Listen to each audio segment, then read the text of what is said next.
everyone, Tim Schofield here, and it's time to check out the brand new Galaxy S25 Edge, the very thin phone from Samsung. Kind of came out of nowhere. It is up for pre-order and it's a little expensive. However, Samsung is having a lot of trade-in deals. If you go through the link below, you get a $50 credit as well. So I'll link to all the best trade-in deals below for the S25 Edge. So in this video, we're gonna take a quick look what comes in the box, and then of course get some hands-on with this very thin phone that still does have flagship specs, like the Snapdragon 8 Elite, a 6.7-inch 1440p 120Hz display that's gorgeous. It does only have a 3900 milliamp hour battery because it's so skinny. However, this would have been a perfect launch to use a silicon carbon battery, which is a newer tech that other phone manufacturers are using that just essentially adds more energy density so you can have increased milliamp hours at the exact same size battery. Anyways, let's get into it, get some hands-on with the Edge. I'll also throw it up against some other phones to give you a frame of reference, other Samsung, maybe an iPhone as well.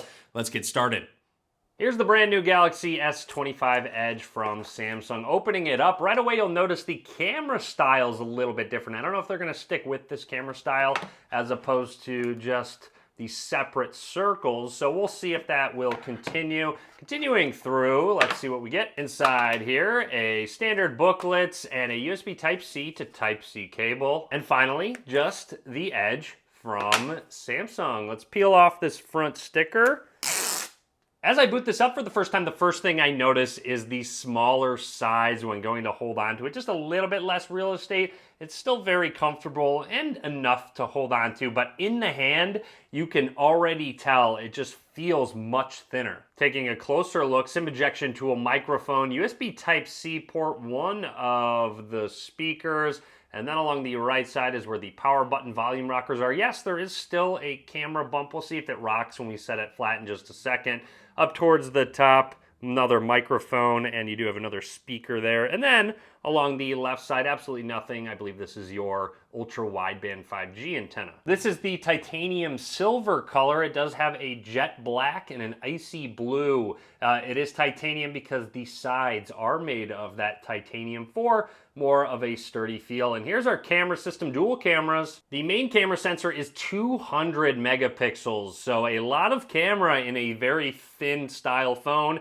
And then an ultra wide angle lens at 12 megapixels, so no telephoto zoom lens. However, that main sensor will crop in for 2x zoom. That is, optical like. It's still digital, but it should be very good quality. Anyways, let's run through the setup process. I'll just talk about anything that's noteworthy and then we'll put it up against some phones. You do have face recognition or the in-display fingerprint scanner. All of your fingerprint data is secured by Knox, and all you have to do is just set it on down, lift it up, and continue to do so. I will say after typing and using this, getting haptic feedback, the vibration motor does feel very premium overall. I was a little worried because of how thin it is. Maybe it might feel a little harsh, but it really doesn't. It's kind of soft. It really does feel pretty good overall, and premium and flagship-like that you would expect out of a phone of this price. On top of Galaxy AI, you do get Gemini as your AI assistant. All right, we are all set up and ready to go with our Galaxy S25 Edge. Let's grab our S25 Plus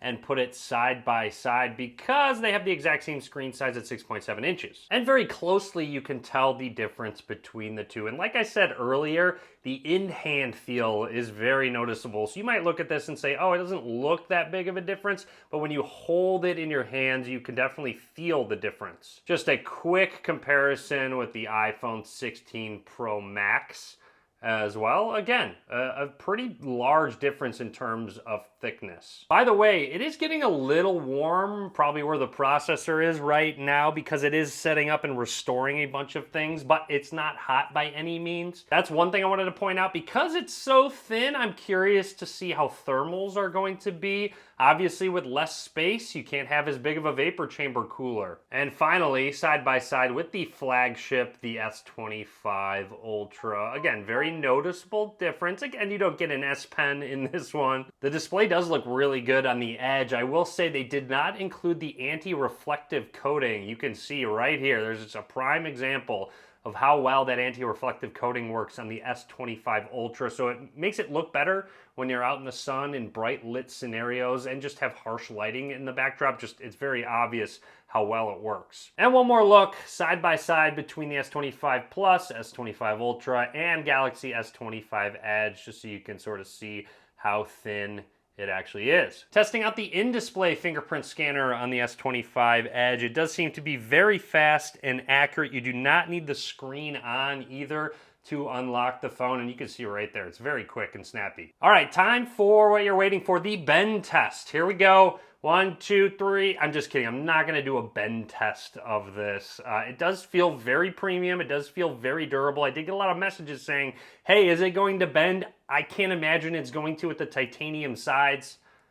You do also get the new Gorilla Glass Ceramic 2 on that front display. So again, just some more added peace of mind. Out of the box, make sure you go into display settings because I believe it's set to 1080p out of the box. So if you do want to take advantage of that 1440p resolution, you have to manually change it. 1080p and 720p even will save your battery life. Keep that in mind. And if we go to motion smoothness, it's set to adaptive, so you take advantage of that 120 hertz refresh rate, but you can bump it down to 60 hertz. That will also save your battery. Going into the camera application, there's just a couple things I'd like to point out. Just snapping some quick pictures. Shutter speed seems to be very fast on the main, ultra wide, and like I said, 2x zoom is cropped in, but it still should be very good quality. But I want to point out, when you go up to 4x, there's a bit of a shutter lag. 4x, 10x, it is all digital zoom, but it takes a little bit longer to sort of snap that picture when you're outside that 2x, and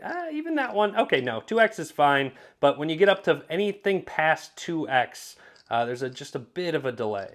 Going into our pictures and pressing this icon up towards the top, you can use Galaxy AI to generatively edit. So let's zoom in just a little bit. You'll notice the reflection of my lights on the window. But if I circle, let's say my logo right here, I can hit erase. And what it should do is get rid of that specific piece and edit it and generate the pieces behind it. So let's see, there we go. Actually, Samsung's really good at that. That's super impressive, even with kind of the beveled edge behind it. Flipping around to the front-facing camera, this is 12 megapixels right there. So if I put my hand in front of my face, actually, that's a feature where it will start a countdown if it recognizes your palm. So now there's that picture of my palm in front of my face. This is actually going to probably not work. You probably needed to do about half your face so it could generate, it has an idea of what to generate. But hey, why not? Let's just see how goofy I end up looking from this generated image. Okay. Obviously not me, but still, considering my whole hand, it kind of pieced together my hair and forehead, what it saw, and then created a face based on that. So if we go to the view original, there's me with the hand, and then there is fake me.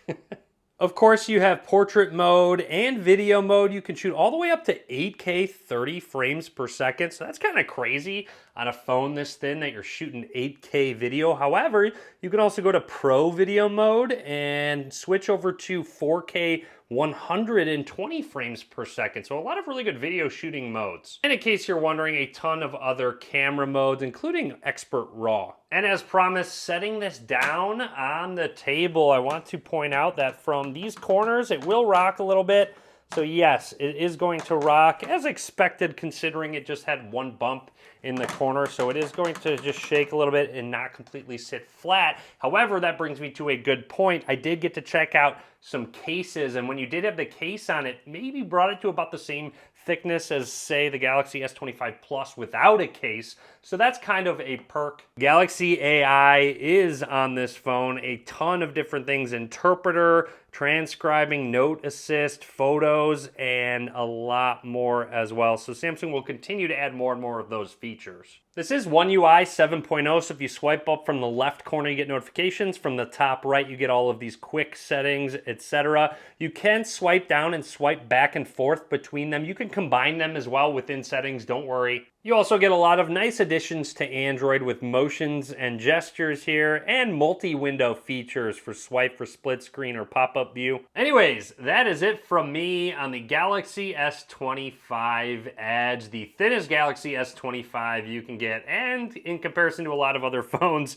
definitely the thinnest one out there. Drop a comment, let me know what you think. If you're interested in picking up a phone that's just thinner, overall, there are some downsides to it being thinner, but also some upsides, especially, you know, with the weight, it being a lot lighter. And of course, you get a lot of flagship specs inside. So that's it from me. A lot more to come, so be sure to click that subscribe button. Be sure to give this video a thumbs up. As always, thanks for watching.